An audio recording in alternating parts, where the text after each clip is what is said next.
Chers frères et sœurs, nous allons continuer. Nous voulons parler de la marque, de la bête. Et avant de parler de la marque et de l'image de la bête dont nous parle Apocalypse 13, nous voulons récapituler pour vous dire que après l'enlèvement, se produira vraiment un chaos sur toute la planète. Comme je n'ai cessé de le dire, il y aura des enlèvements partout sur la planète Terre. Il y aura un bouleversement. Il y aura un chaos. Il y aura une grande crise qu'il n'a jamais eu. Vous comprenez?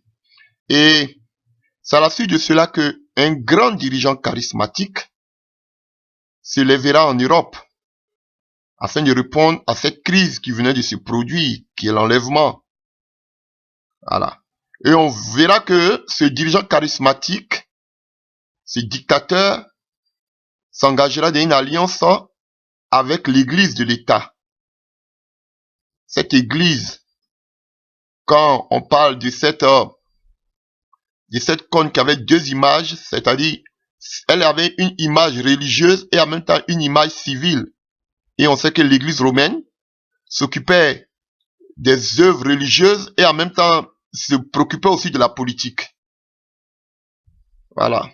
Donc, en accord, ils vont offrir une fausse paix, une sécurité et une prospérité à un monde désespéré. Et usant de duplicité et d'intrigue, on verra que ce grand homme charismatique, ce grand dirigeant, va convaincre les 10 chefs européens représentant à la fois les successeurs des temps de la fin. Et on voit que ces 10 gouvernements seront composés en majorité de pays occidentaux du moins, et orientaux de l'Empire romain. Quand on parle de l'Empire romain, c'est un système. Est-ce que vous arrivez à comprendre? Afin de s'unir à lui, afin de leur donner de leur autorité. Et on verra que cette période de paix et de prospérité va s'en suivre d'une grande prospérité mondiale. Et tout cela va unifier tous les pays occidentaux et aussi les pays du Moyen-Orient.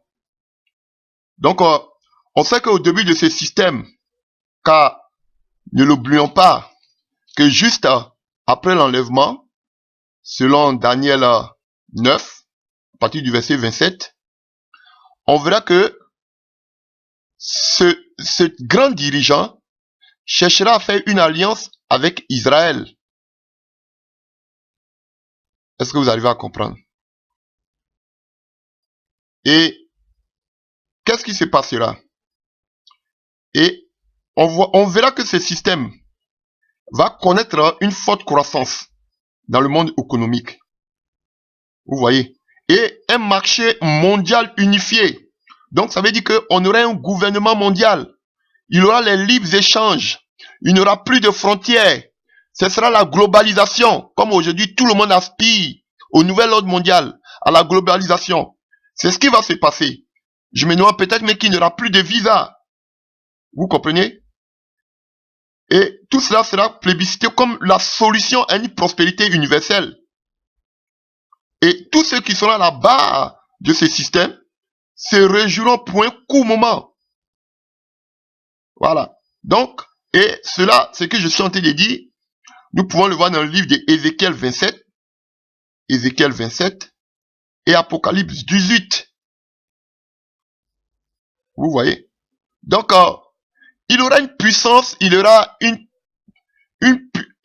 qu'on appelle une puissante croissance économique.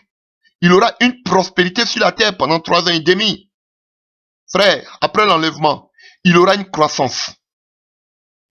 Et la future superpuissance européenne là, dirigera un puissant dispositif militaire.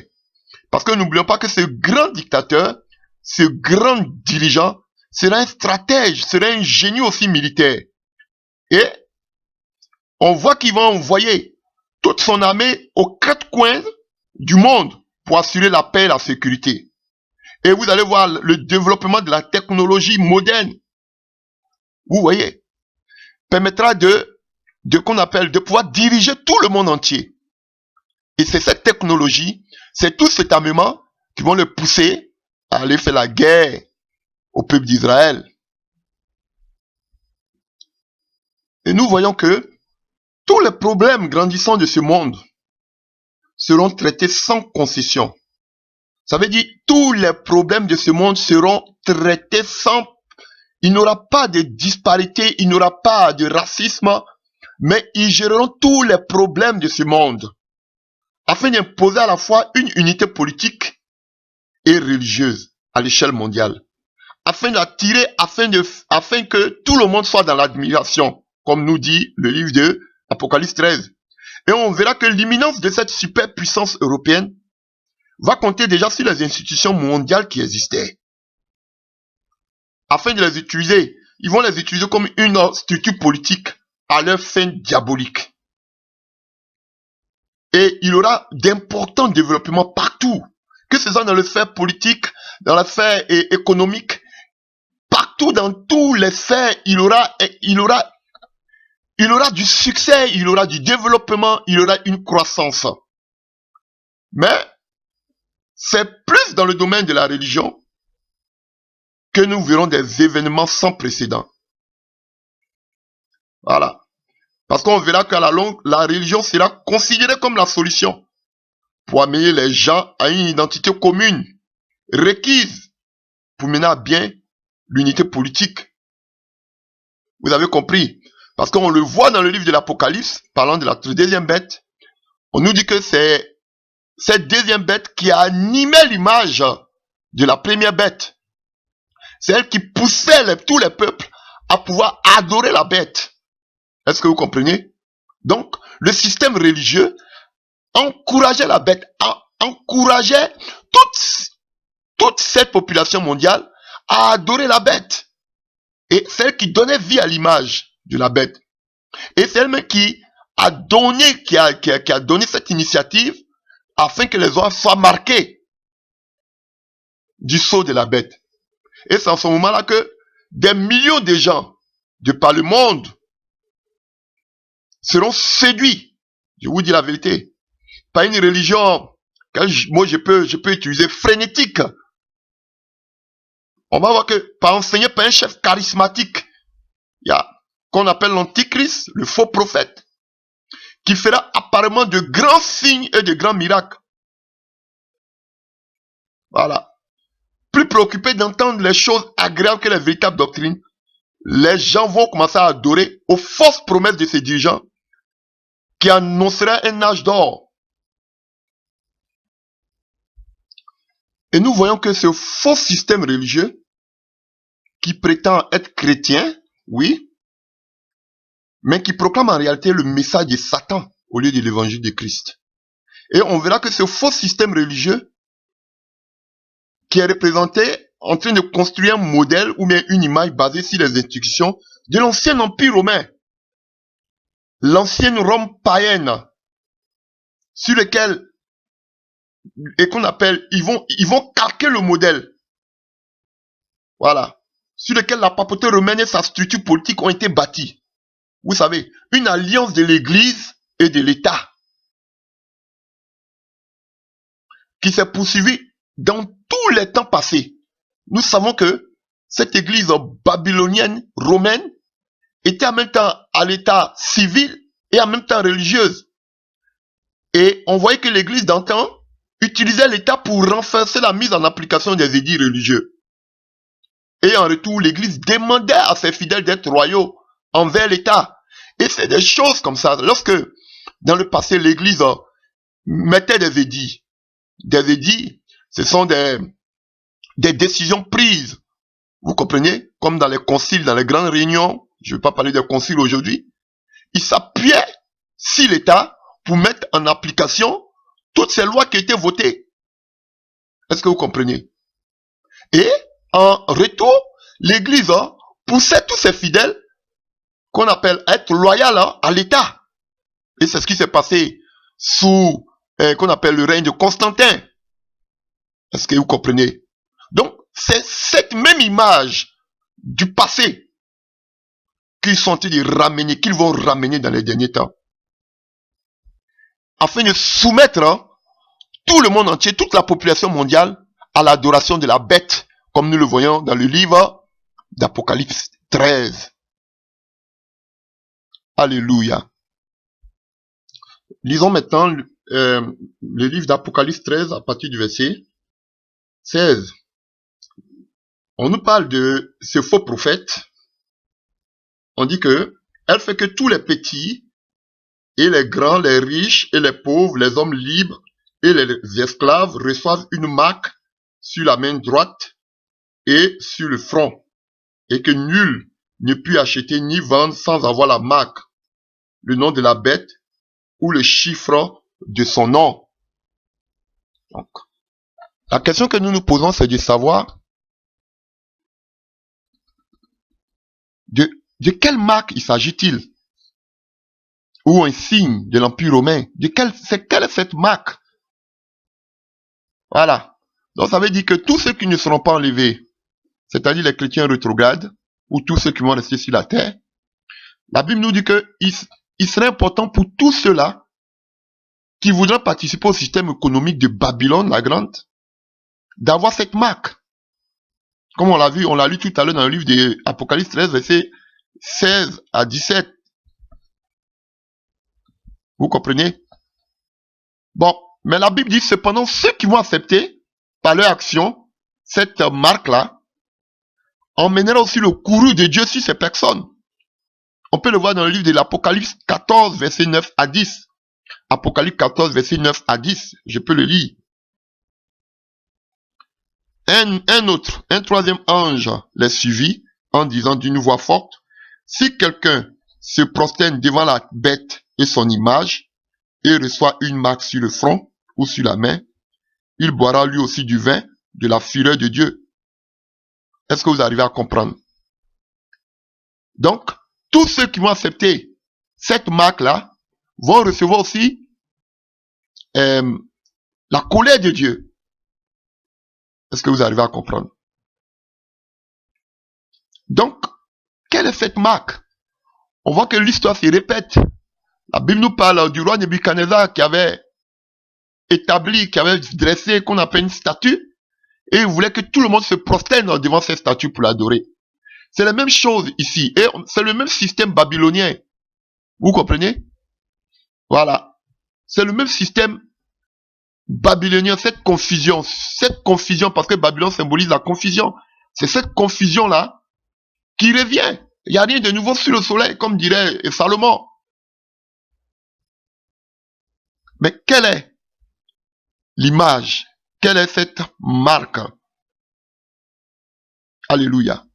Et nous savons que, quelle que soit la marque, elle a déjà existé dans le passé, dans les siècles passés. Quand on a vu tous les juifs, ces chrétiens qui furent martyrisés, tués, parce qu'ils avaient rejeté de cette marque. Parce qu'ils ne voulaient pas se prosterner devant qu'on appelle cette statue. Et c'est la même chose qui revient aujourd'hui. Et on a vu comment l'église romaine a tué plusieurs chrétiens. Plusieurs chrétiens. Il y a eu plusieurs martyrs qui avaient refusé de se soumettre à ce système-là. Voilà. Et Apocalypse 13 nous montre que la marque a une image et le nombre du nom de la bête ont tous existé déjà dans le passé, frère. Donc, quelle est cette marque-là, au fait? On a entendu beaucoup de choses se dire. Vous savez, dans les années passées, les gens, au temps de Roosevelt, je fais un peu d'histoire, les gens pensaient qu'ils lisaient la Bible, pensaient que la marque, c'était la carte de sécurité sociale au temps de Roosevelt. Que l'administration Roosevelt avait établi. Ils pensaient que c'était une marque, c'était la marque du diable.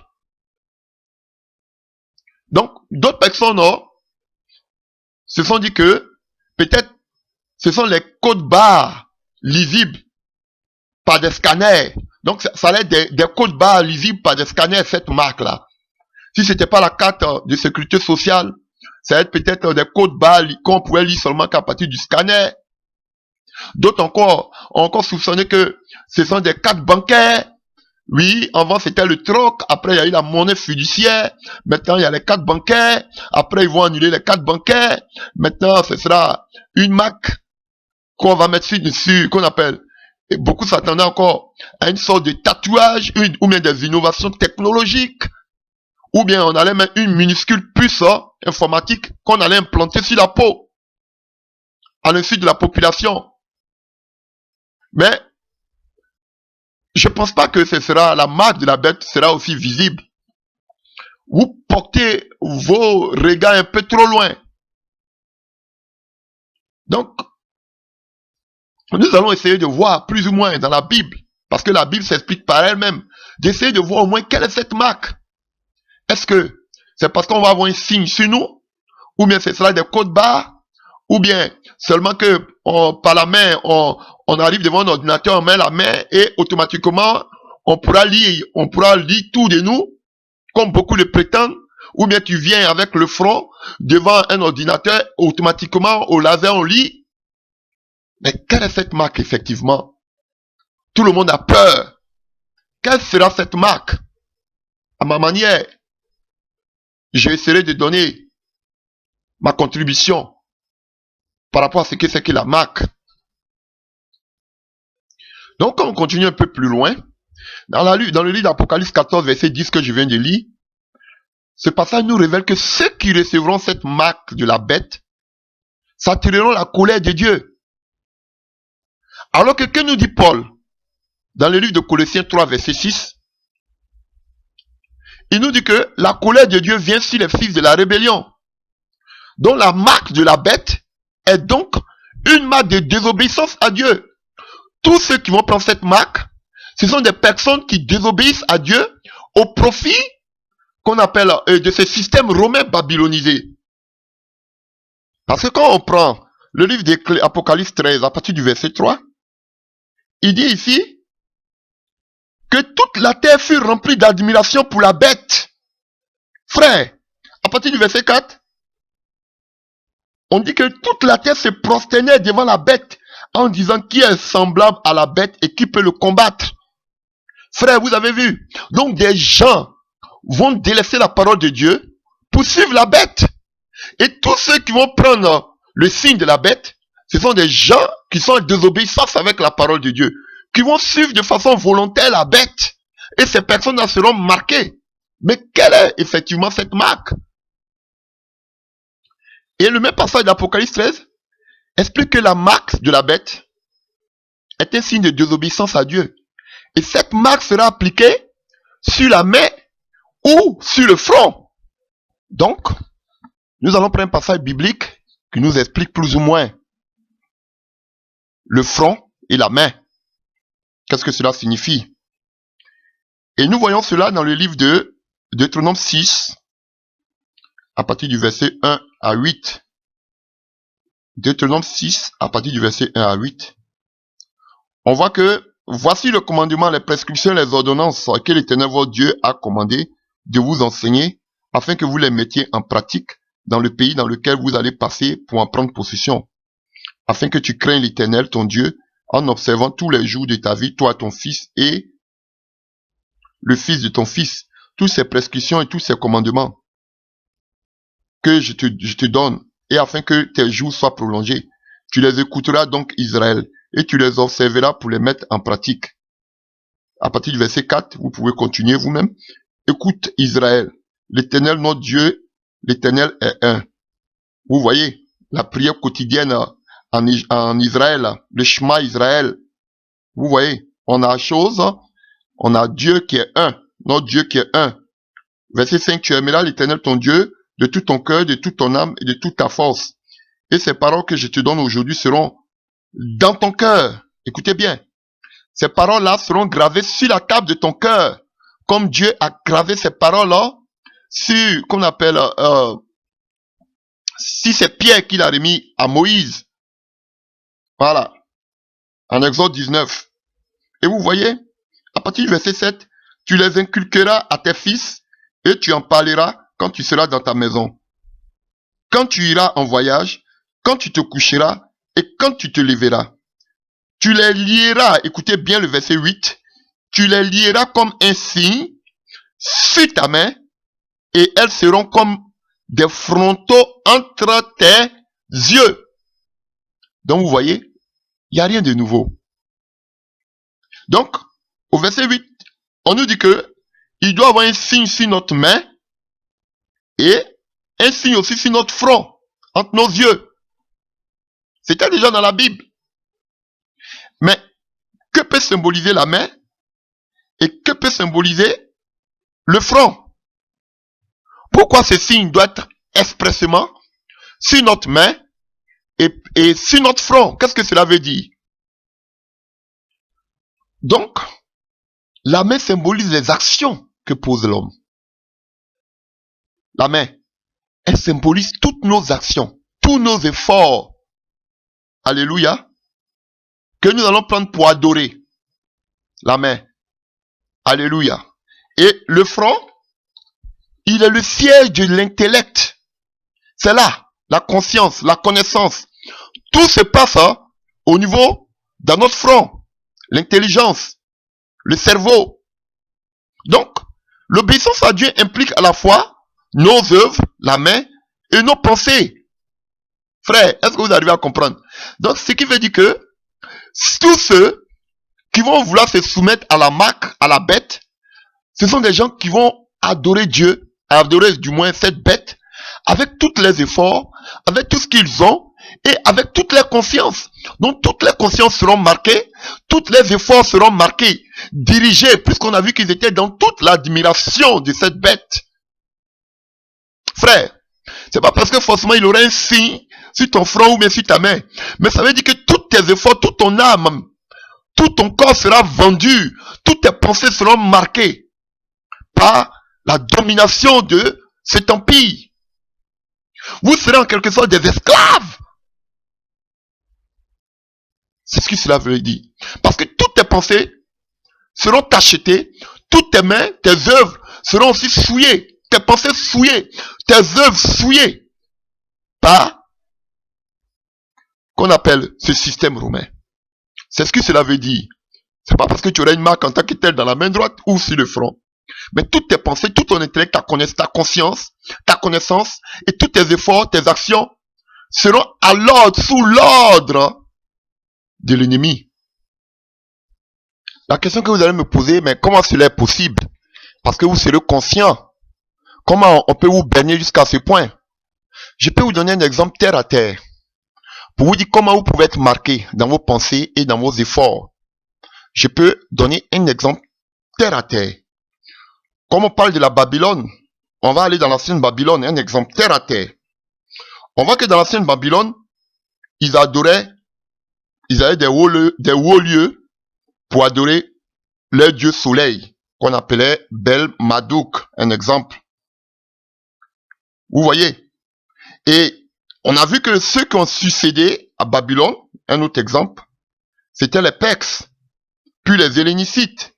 Les Hellénicites, ce sont les Grecs.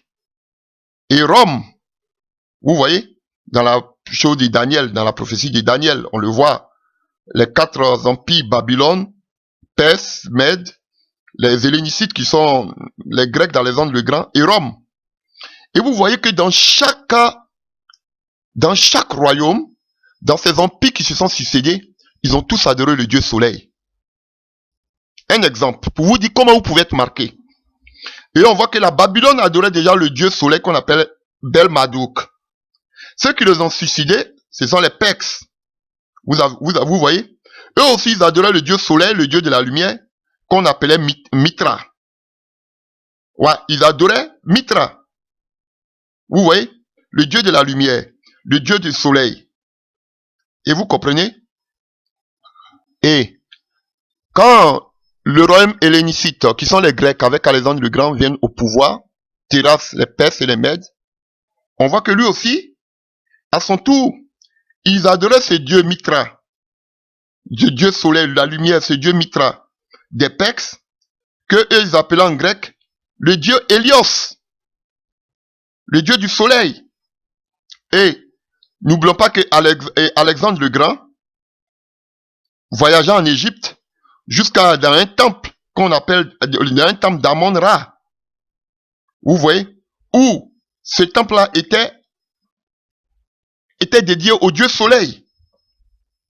Et le 4e empire, qui est le dieu, qu'est l'empire romain, on voyait qu'ici, avec Constantin, ils adoraient aussi ce dieu soleil. Un exemple. Et ce dieu soleil, qu'on appelait en latin, Sol Invictus. Et les Romains aussi adoraient ce même dieu soleil, sous le nom de Sol Invictus. Vous voyez? Donc Constantin a paganisé l'église. Et il a mis tous ces genres de choses. Peut-être je vous expliquerai lorsque je parlerai qu'on appelle de la Trinité. Mais ce n'est pas mon thème aujourd'hui. Et il adorait ce dieu soleil qu'on appelait Sol Invictus. Vous comprenez? Et on a vu que même, on voyait que même l'Empire romain avait pris cette adoration du soleil. Et en Égypte, il y avait un autre grand centre d'adoration païenne du soleil qui était le temple d'Héliopolis en Égypte. Voilà. Et on nous dit qu'il y avait qu'on appelle, il y avait un obélisque qui a été érigé au dieu du soleil de Héliopolis aux environs de l'an 40 après Jésus-Christ par l'empereur romain Caligula. Et on voit que ce qu'on appelle cet obélisque a fait transporter de l'Égypte jusqu'à Rome. Et je vous parle jusqu'à aujourd'hui, cet obélisque à l'honneur du dieu soleil est érigé jusqu'à présent dans le Vatican, dans la cathédrale Saint-Pierre. Aujourd'hui, je vous parle. Vous voyez?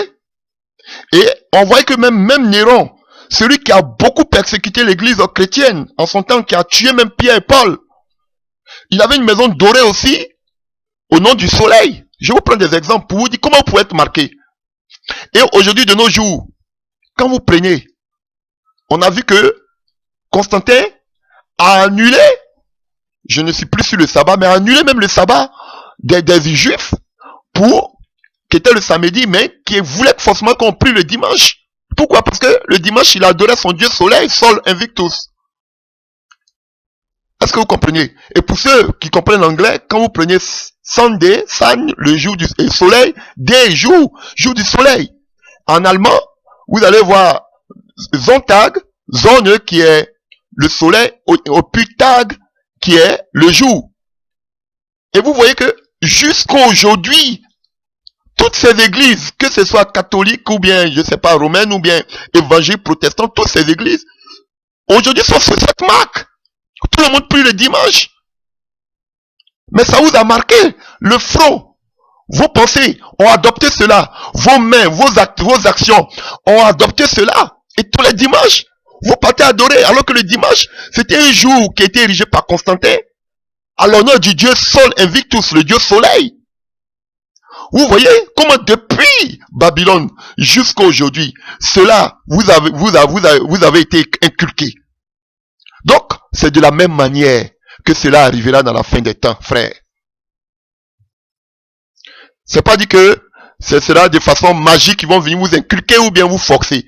Mais ce sont des choses qui seront mises et que vous allez accepter, vous allez absorber.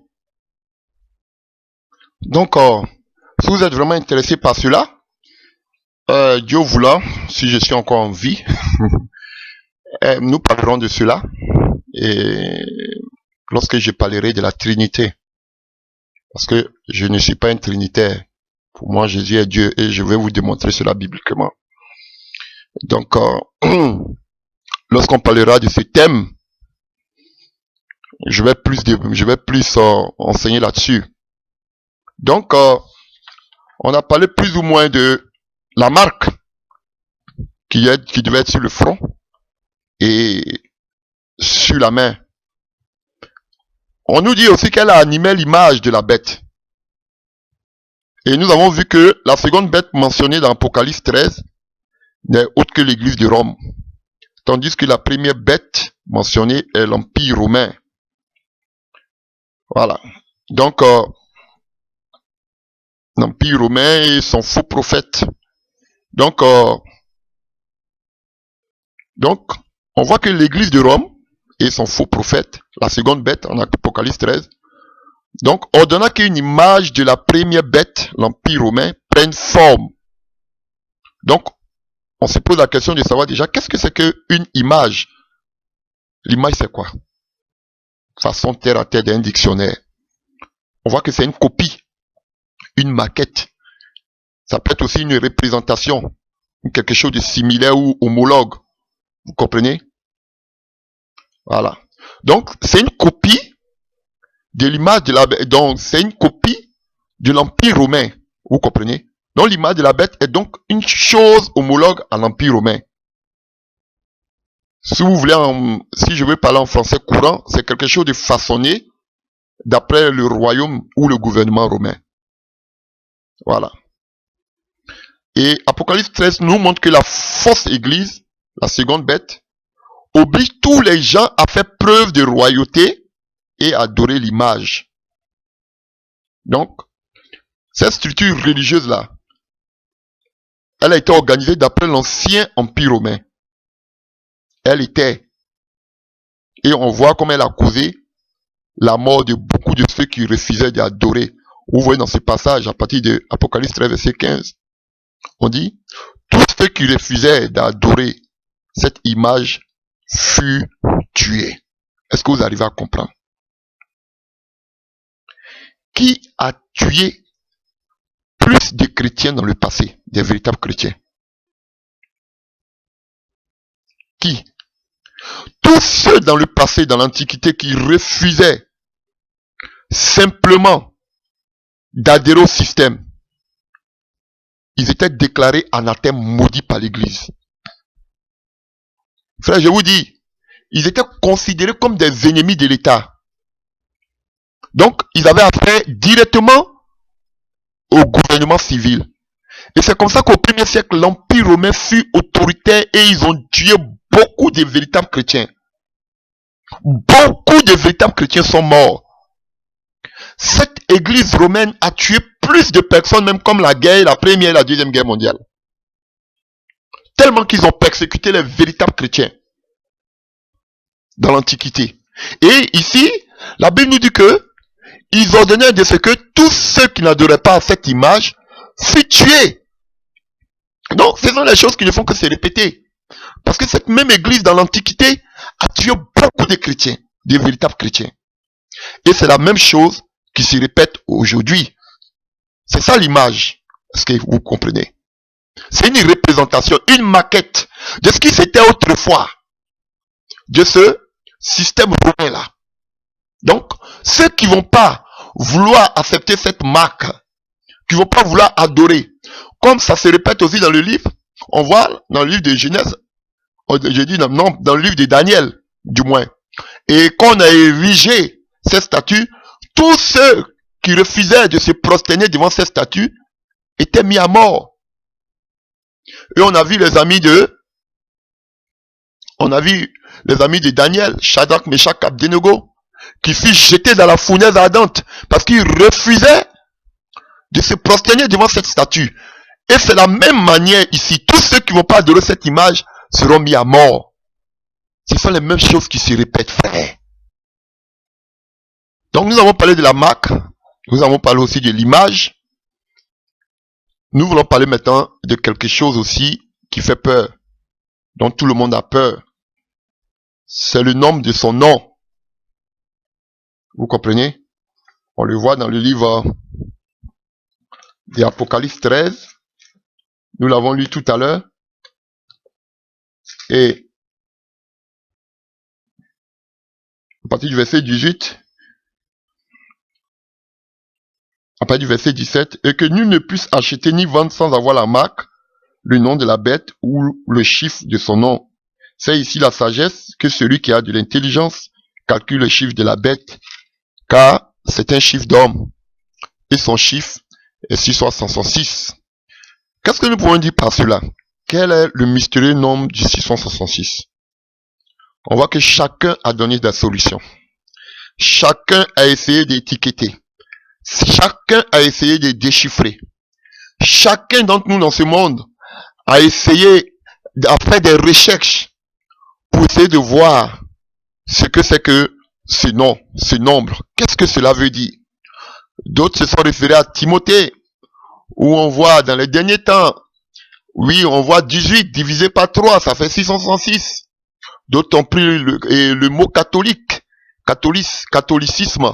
Ils ont décortiqué pour dire que c'est ce que cela veut dire. J'ai entendu beaucoup de choses par rapport à cela. Mais, qu'est-ce que la Bible nous dit? Qu'elle nous dit que c'est un homme d'homme. Qu'est-ce que cela veut dire quand on nous dit que c'est un homme d'homme? Donc, ça veut dire que cela provient des chiffres humains. Est-ce que vous arrivez à comprendre? Donc, on va essayer, à ma manière, je vais essayer de donner 3 exemples. Moi aussi, c'est ma contribution. Je ne dis pas que ce que je dis, c'est vrai, mais c'est aussi ma contribution. Qu'est-ce que nous savons? Nous savons qu'avant que les chiffres arabes fussent acceptés dans le monde occidental, au XIIIe siècle, les lettres de l'alphabet correspondaient aussi à des chiffres. C'est-à-dire une lettre de l'alphabet, c'est-à-dire quand tu dis le A, en même temps il y a un chiffre qui représente le A. Quand tu dis le B, il y a en même temps un chiffre qui représentait le B. C'était comme ça dans l'Antiquité. Donc, les lettres de l'alphabet correspondaient aussi à des chiffres ou à des nombres. Ainsi, chaque nom avait une valeur numérique. Dans l'alphabet romain, qui nous est le plus familier, les lettres ont une valeur numérique. Par exemple, dans ce système. Quand vous prenez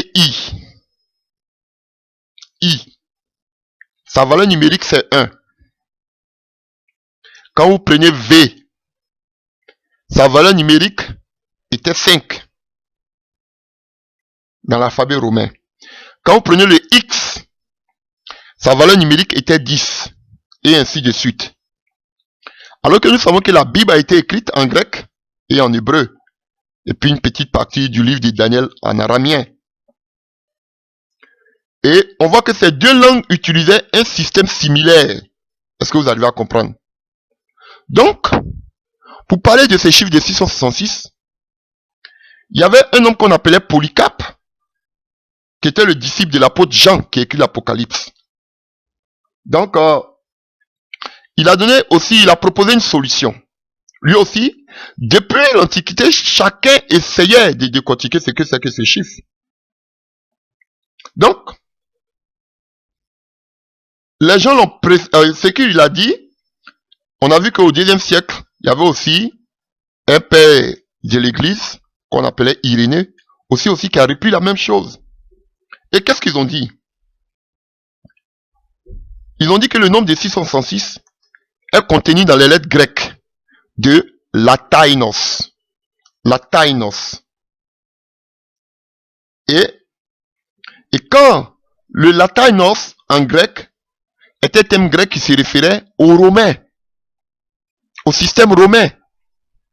Et quand vous traduisez latainos comme on l'a fait, quand vous prenez le L de latainos, le L est égal à, sa valeur numérique est égale à 30. Le A de latainos est égal à 1, sa valeur numérique. Le T de latainos est égal à 300. Le E de latainos est égal à 5. Le I de latainos est égal à 10. Le N de latainos est égal à 50. Le O de latainos est égal à 70. Et le S à la fin de latainos est égal à 200.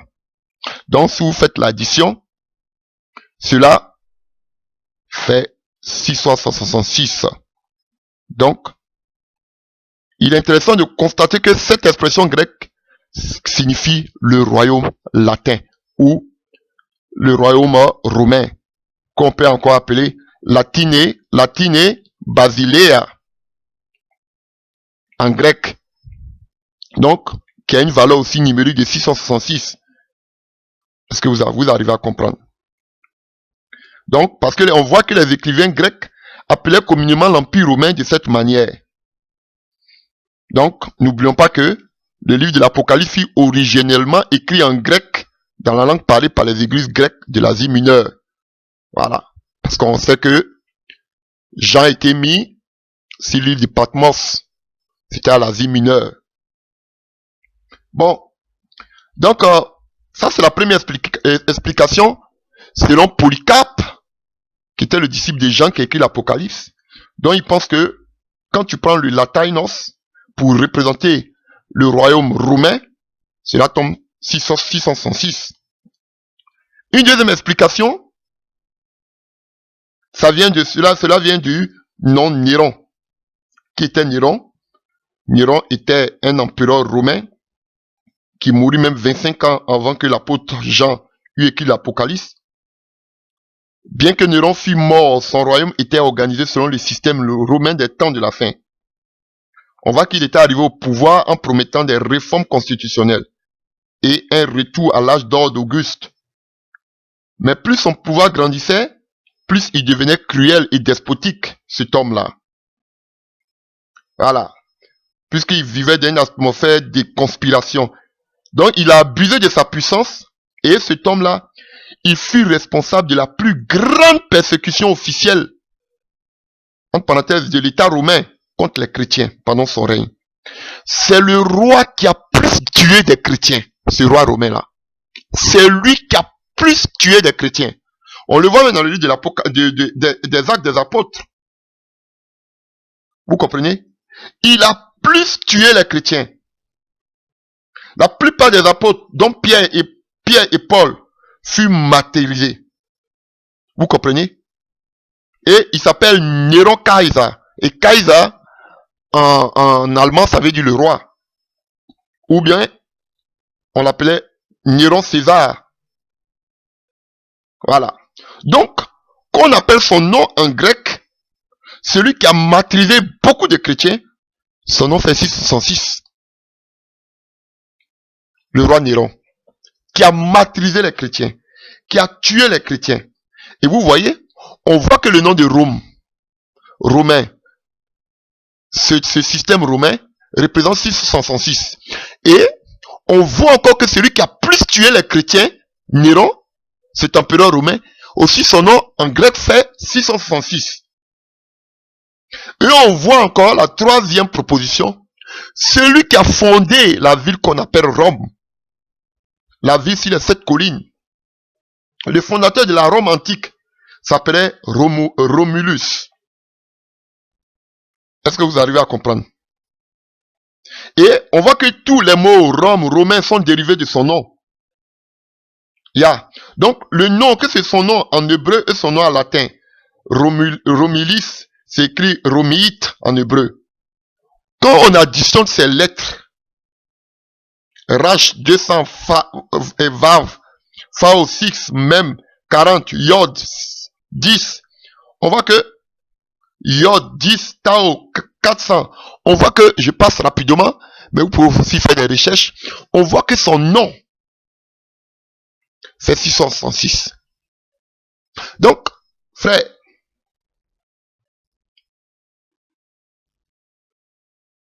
que ce soit à la fois en grec ou en hébreu, les deux langues de la Bible, le nom 666 s'applique au royaume qui dérive de Rome.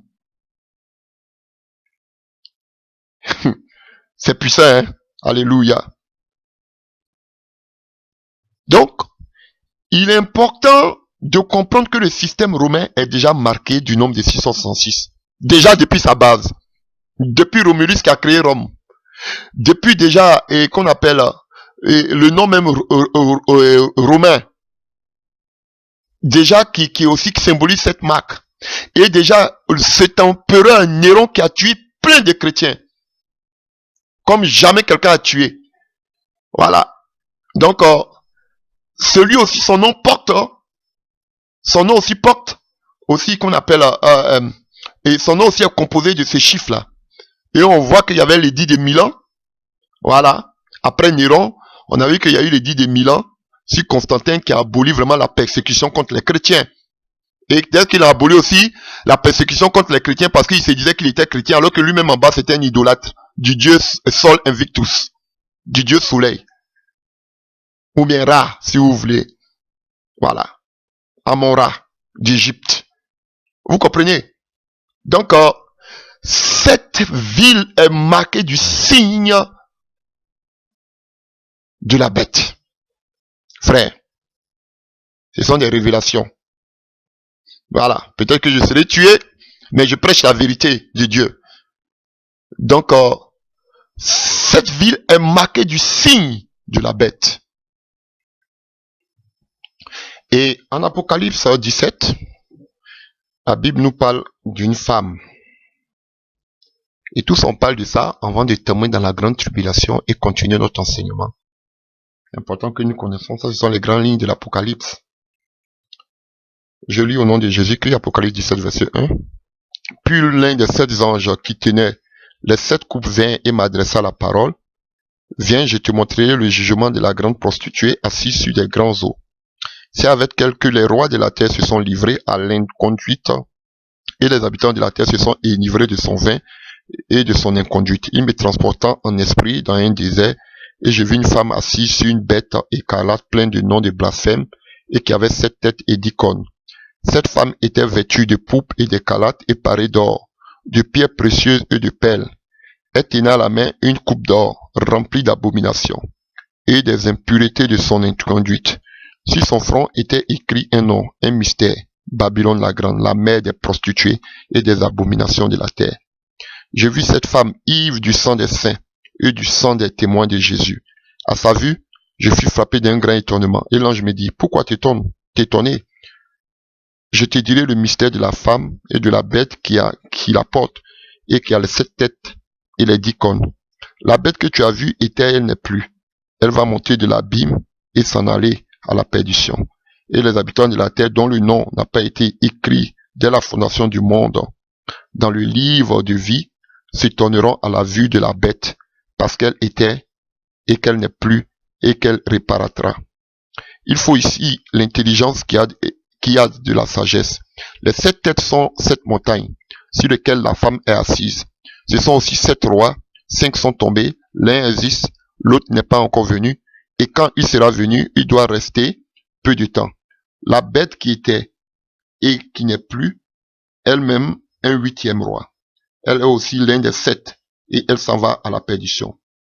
Les 10 cornes que tu as vues sont 10 rois qui n'ont pas encore reçu le royaume, mais qui reçoivent le pouvoir comme roi pendant 1 heure avec la bête. Ils ont un même dessein et donnent leur puissance et leur pouvoir à la bête. Ils combattront l'agneau et l'agneau les vaincra parce qu'il est le Seigneur des seigneurs et le roi des rois. Et les appelés, les élus, les fidèles qui sont avec lui, les vaincront aussi. Il me dit, les eaux que tu as vues, sur lesquelles la prostituée est assise, ce sont les peuples, des foules, des nations et des langues. Les 10 cornes que tu as vues et la bête haïront la prostituée. Les 10 cornes que tu as vues et la bête haïront la prostituée, la dépouilleront et la mettront à nu, mangeront sa chair et la consumeront par le feu, car Dieu a mis dans leur cœur d'exécuter son dessein, d'exécuter un plan, un même dessein, et de donner leur royauté à la bête, jusqu'à ce que les paroles de Dieu soient accomplies. Et la femme que tu as vue, c'est une grande ville qui a la royauté sur les rois de la terre. Ok? Amen. À partir du verset 14, et Apocalypse 17, verset 14, je peux revenir un peu. On dit ici qu'ils combattront l'agneau, et l'agneau les vaincra, parce qu'il est Seigneur des seigneurs et roi des rois, et les appelés, les élus et les fidèles qui sont avec lui, les vaincront aussi. Alléluia. On nous parle ici de la guerre d'Armageddon. Voilà. On nous parle pas seulement du Seigneur, mais on dit que à côté du Seigneur, il y a des gens qui étaient des appelés, qui étaient des élus et des fidèles qui sont avec lui. Eux aussi, ils vaincront. Qui sont ceux-là? Ce sont tous ces chrétiens-là qui étaient au ciel, qui vont revenir avec le Seigneur le jour de la guerre d'Armageddon, pour combattre avec le Seigneur. Frère, c'est ce qu'est la vérité. Voilà. C'est pas du blasphème, mais c'est ce qu'est la vérité. Parce que c'est pas ceux qui vont rester sur la terre là qui vont combattre cette armée. C'est nous qui allons quitter du ciel avec le Seigneur. C'est nous qui allons venir combattre cette bête-là. Pour comprendre, chers frères et sœurs, ce que c'est que Babylone, la première fois où le mot Babylone a été donné, c'est dans le livre de Genèse 11. La Bible nous parle de la tour de Babel.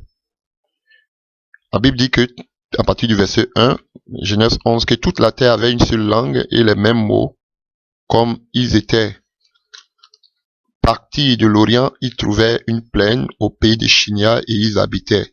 Ils se disent l'un à l'autre, allons-y, faisons des briques et cuisons-le avec le feu. Les briques leur servit de pierre et le bitume leur servit de ciment. Et il dit encore, allons, bâtissons-nous une ville et une tour dont le sommet touche au ciel et faisons-nous un nom afin que nous soyons pas dispersés à la face de toute la terre.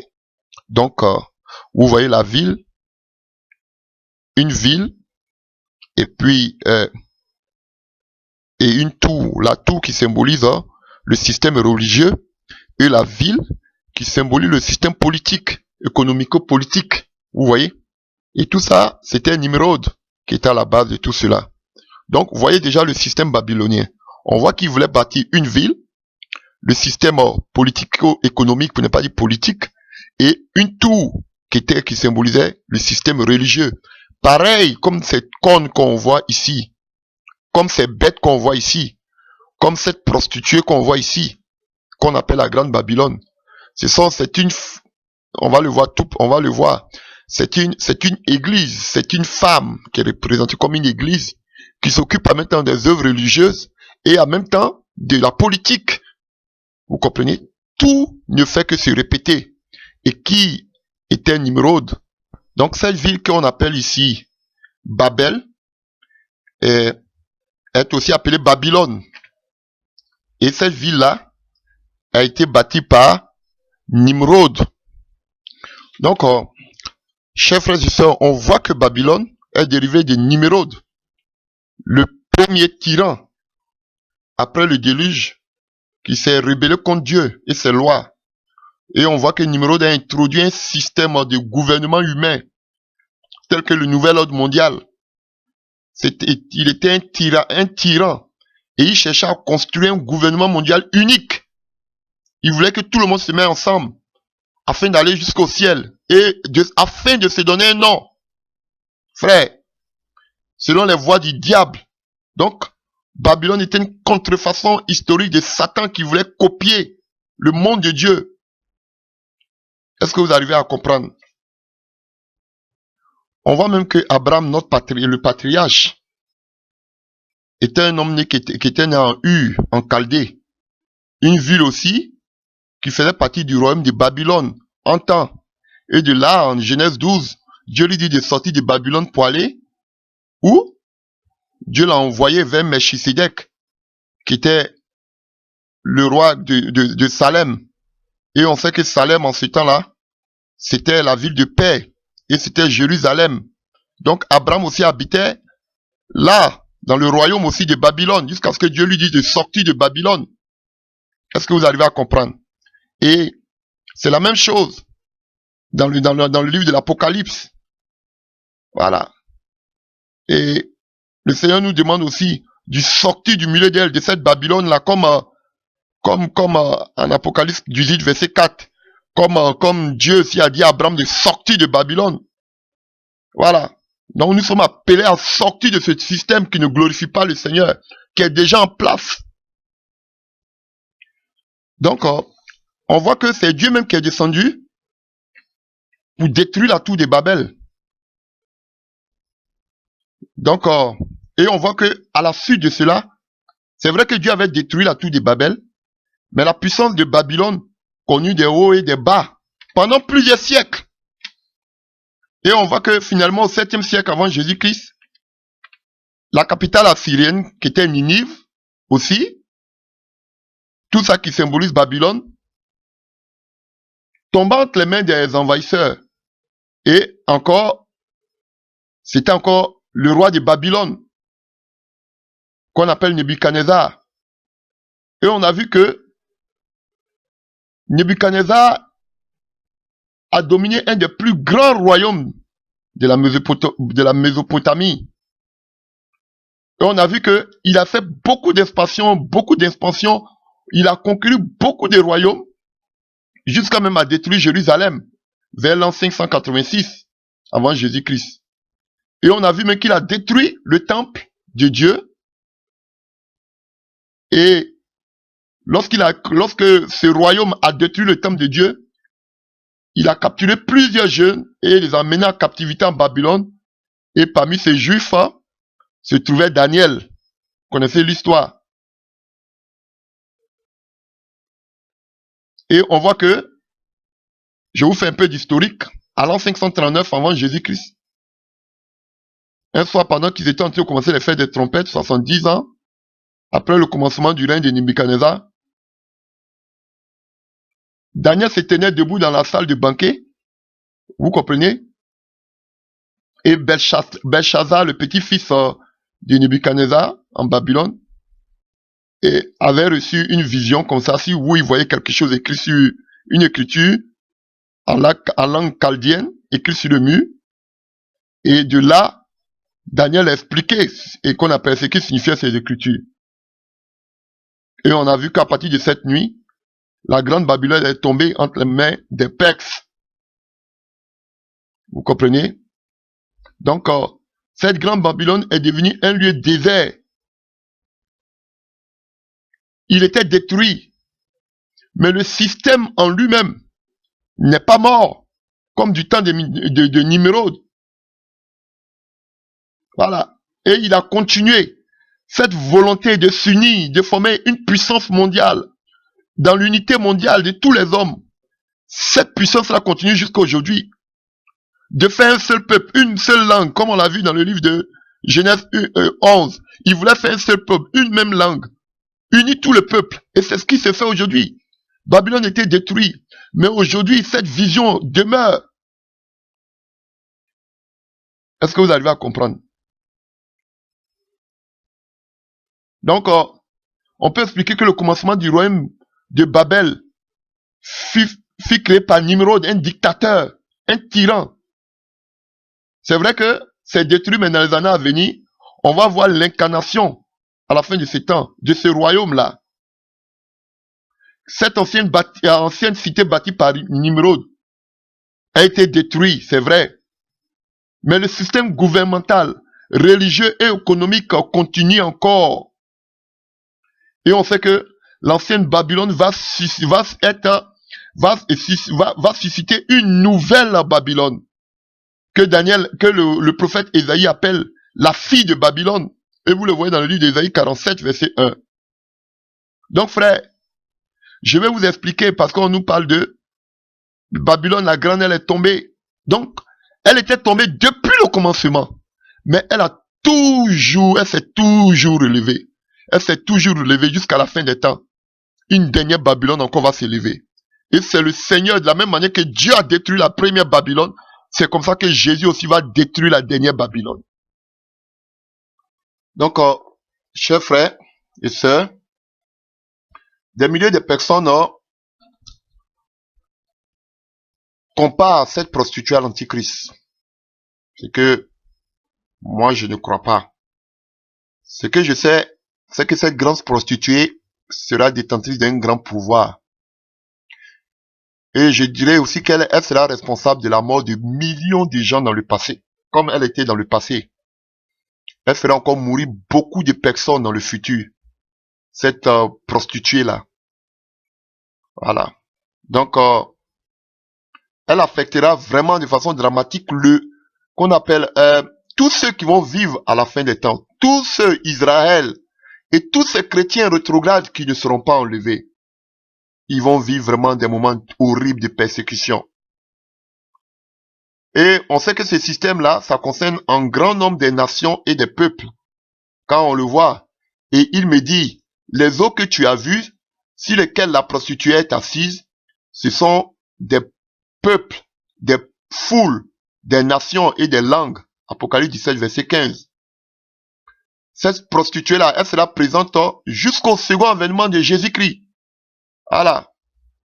Et la parole nous dit que les 10 cornes, ou les 10, ce sont au moins aussi 10 rois, verset 12, qui s'élèveront aussi à cette époque.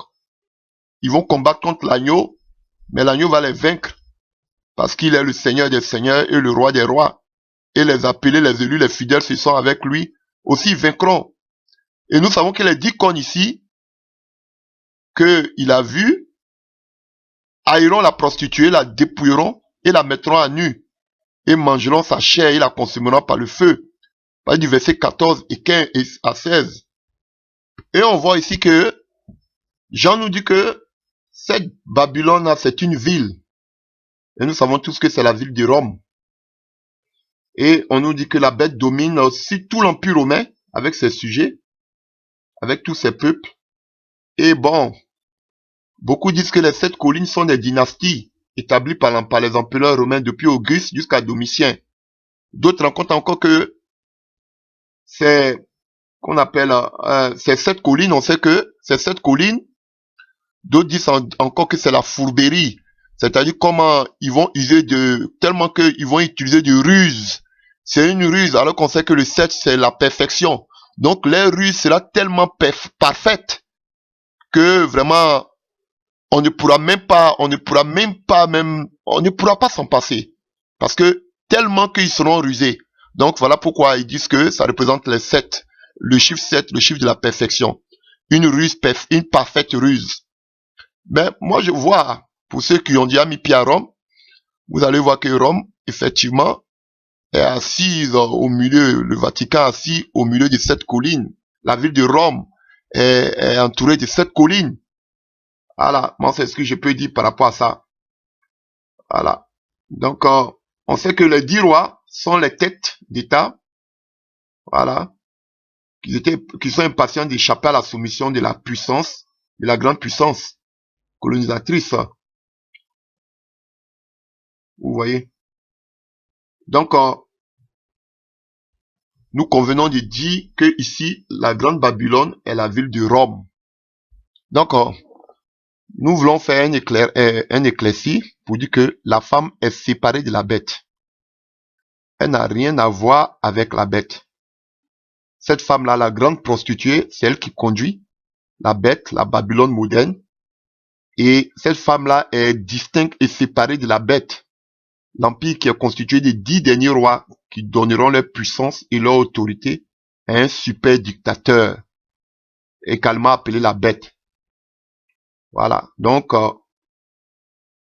ce que je peux dire, c'est que la femme ne peut pas être, la femme ici dont on parle ne peut pas être, qu'on appelle la bête.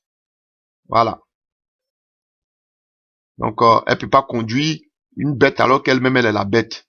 Donc, ça n'a pas de sens. Voilà. Donc, Apocalypse 17 nous représente l'Empire romain. Voilà. Comprenant c'est sur une autre forme. Donc, c'est ce que nous pouvons dire de la bête mentionnée en Apocalypse 17. Que nous dit Jean ici en Apocalypse 17 à partir du verset 3.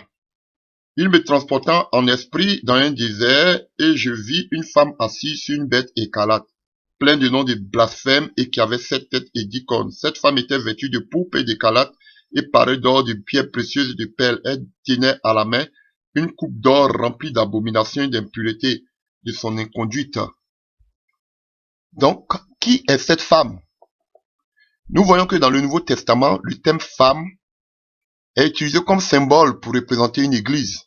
Par exemple, on peut voir l'apôtre Paul écrit à l'église de Dieu à Corinthe, où il dit, dans le livre de 2 Corinthiens 11, à partir du verset 1 à 2, « Oh, si vous pouvez supporter de ma part un peu de folie, mais oui, supportez-moi, car je suis jaloux de vous d'une jalousie de Dieu, parce que je vous ai fiancé à un seul époux, pour vous présenter à Christ comme une vierge pure. » 2 Corinthiens 11, verset 1 à 2.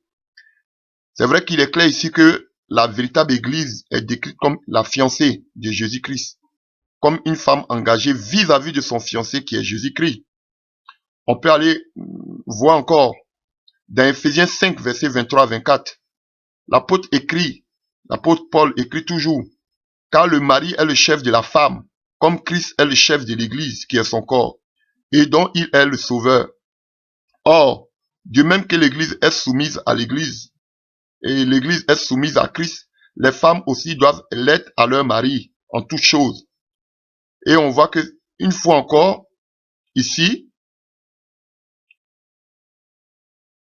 qu'on appelle l'Église est représentée comme une femme, ici, une épouse, qui est soumise à son mari, le Christ. Et on voit que dans Apocalypse 12, à partir du verset 1 à 5, nous pouvons lire le récit inspiré de la femme. Voilà. C'est référent cette fois à l'ancien Israël, assemblée du désert, dans le livre des Actes 7, à partir du verset 38. L'assemblée au désert, Actes 7, à partir du verset 38, employé par Dieu pour porter le Messie.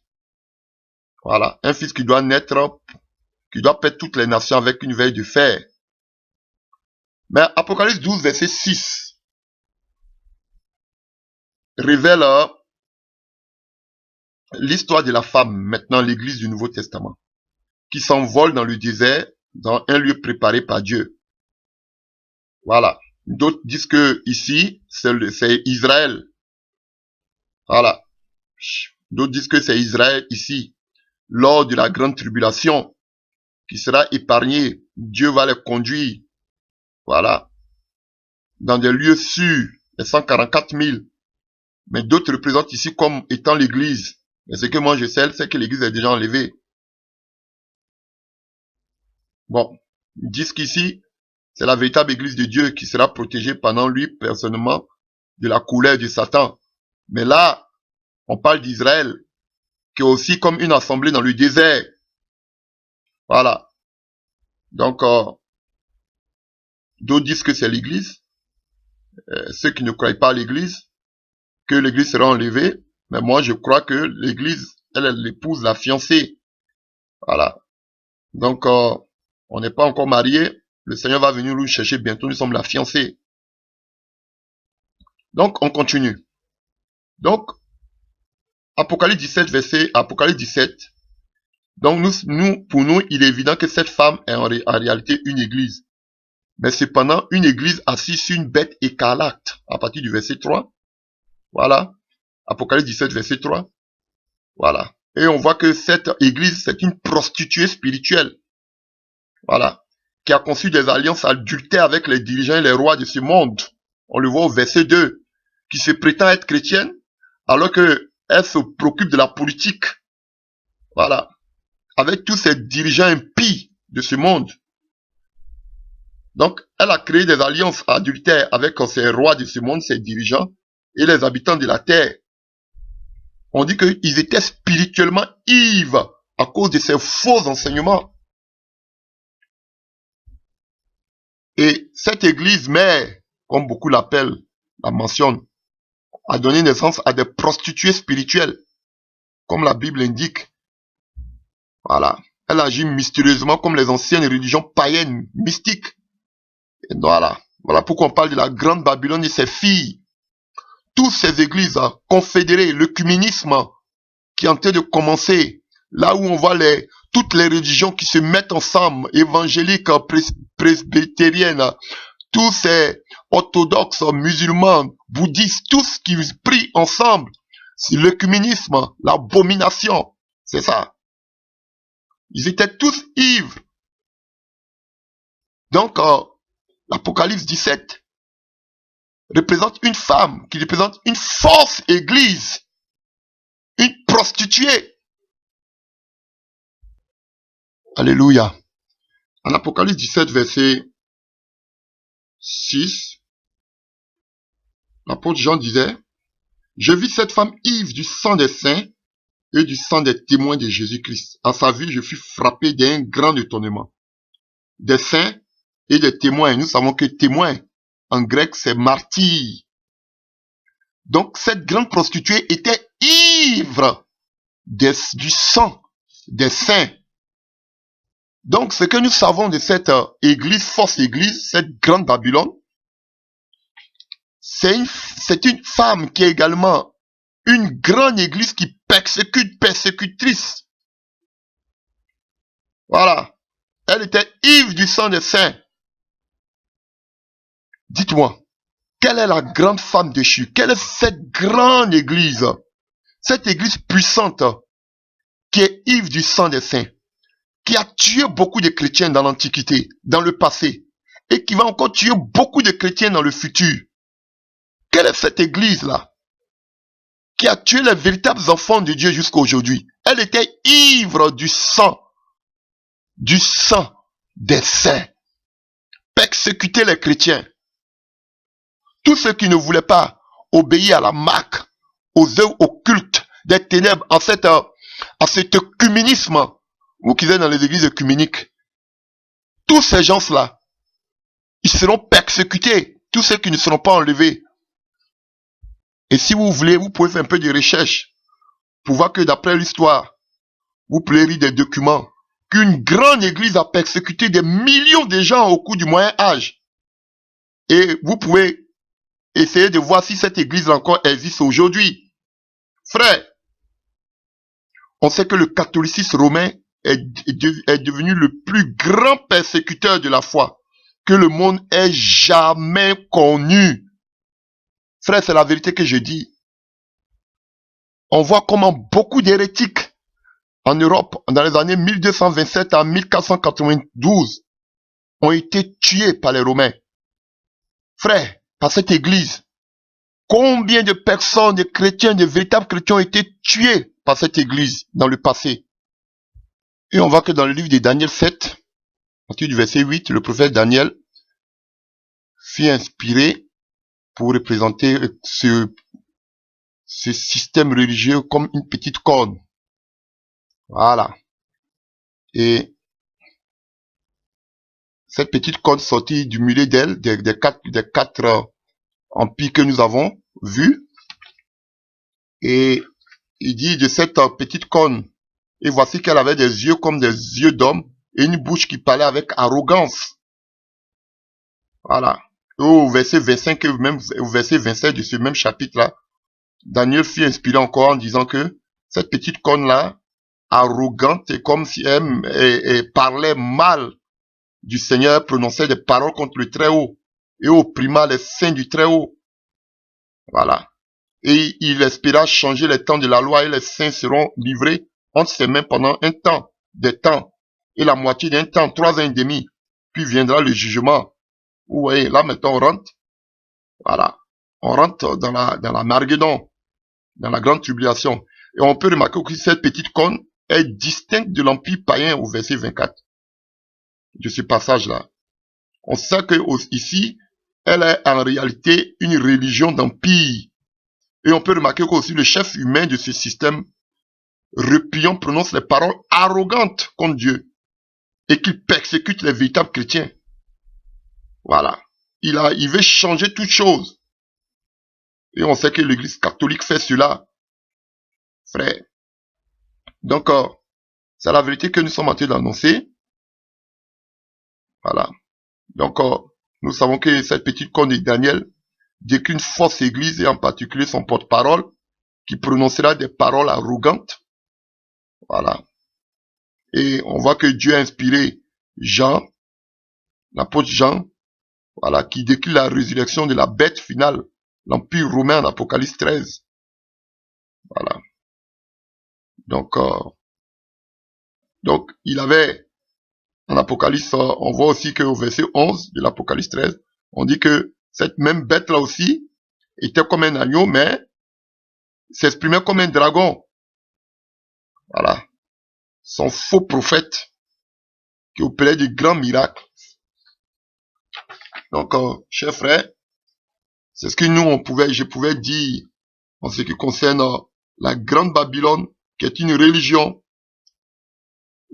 d'État, voilà, qui cherchera à unir toutes ces églises-là dans une confédération qu'on appelle le l'œcuménisme. Voilà. Donc, et ce que la Bible nous dit, avant que je finisse ce sujet, la Bible nous dit que, à partir de l'Apocalypse 17, à partir du verset 16, Apocalypse 17, à partir du verset 16, les 10 cornes que tu as vues et la bête haïront la prostituée, la dépouilleront et la mettront à nu, mangeront sa chair et la consumeront par le feu. Donc, ce qui veut dire que cette fausse église, cette fausse religion, à la longue, sera détruite. Voilà. Si vous voulez, vous pouvez dire le Vatican, vous pouvez dire l'église de Rome, quoi que vous voulez. Mais à la longue, cette église-là sera détruite par ce grand dictateur. Pas seulement ce grand dictateur, mais ce faux prophète, cet impie, cet antichrist, qui va aller s'asseoir jusqu'à dans le temple en Israël. Et la Bible nous dit que il sera ce qu'on appelle cette fausse religion, cette femme-là, elle sera dépouillée, mise à nu. Donc ça veut dire que cette fausse église-là, fausse religion, sera détruite par qui? Par les 10 rois, que la bête. Vous comprenez? Pourquoi? Pourquoi qu'on appelle ce système romain va détruire cette fausse religion? Pourquoi? Parce que afin que le faux prophète, l'antichrist, tous les yeux soient brivés sur lui, tournés vers lui, comme étant le Messie. Et tant que la femme, la prostituée, la grande prostituée était là, les yeux ne pouvaient pas être rivés vers ce faux prophète, vers cet antichrist. Alors que on a vu que lui-même va se prétendre Dieu. Alors qu'on sait qu'il y a une fausse religion qui est là. Donc qu'est-ce qu'il va faire? Avec le soutien de tout qu'on appelle ces 10 rois-là, selon ce que nous venons de lire dans le livre d'Apocalypse 17, on verra que avec la complicité de tout ce qu'on appelle ce nouvel ordre mondial, il aura le pouvoir de détruire vraiment cette fausse religion afin que tous les yeux soient tournés vers lui, afin que tout le monde puisse l'adorer. Frère, voici les réalités bibliques, les prophéties bibliques de ce qui arrivera. On ne sera plus là. Au nom de Jésus-Christ de Nazareth, sera déjà parti. Mais voici ce qui arrivera plus ou moins dans la fin des temps. Et on a vu que il y avait une petite pierre qui est sortie de là-haut, dans le livre de Daniel, qui est venue briser les pieds qui étaient mélangés d'argile, vous comprenez, de fer. Vous voyez? Et cette pierre-là, on dit, on a commencé à grandir. Cette pierre-là, c'était le royaume de notre Seigneur Jésus-Christ de Nazareth, qui est venu détruire cette puissance romaine-là, c'est qu'on appelle, ce nouvel ordre mondial avec cet impie, ce faux prophète, cet antichrist, et tout ce qu'on appelle ce dictateur mondial. Et cette pierre-là, c'était le royaume de Jésus-Christ de Nazareth. Donc, j'ai fait tout ce parcours, frères et sœurs, pour que vous puissiez comprendre au moins plus ou moins ce qui arrivera. Et nous verrons que ce dictateur-là, selon Daniel, fera une alliance avec le peuple d'Israël pendant 7 ans après l'enlèvement. Vous comprenez? Et on voit que pendant ces trois premières années, comme nous l'avons vu, tantôt 3 années et demie, il aura une prospérité sur la terre, il aura une croissance sur la terre, il aura un gouvernement mondial sur la terre, peut-être d'autres parlent aussi d'une seule monnaie unique sur la terre, vous comprenez? Donc il aura une prospérité terrible sur la terre. Et cela va durer que seulement que 3 ans et demi, pendant ces 7 ans. Et pendant ce temps, on verra que cet antichrist, ce faux prophète, va aller faire une alliance avec le peuple d'Israël. Et au milieu de la semaine, c'est-à-dire qu'après 3 ans et demi, il va rompre cette alliance.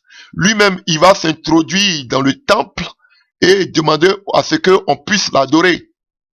Et il va cesser les sacrifices dans le temple. Donc c'est à partir de là qu'il va commencer la grande tribulation. C'est à partir de là que commencera aussi tout ce qu'on appelle les sceaux, tout cela.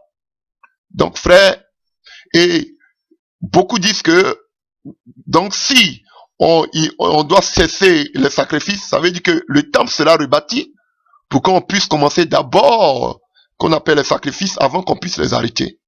Et tout cela, nous le verrons à la suite, lorsque maintenant nous allons entrer dans le thème de la grande Babylone. Alléluia. Que Dieu vous bénisse.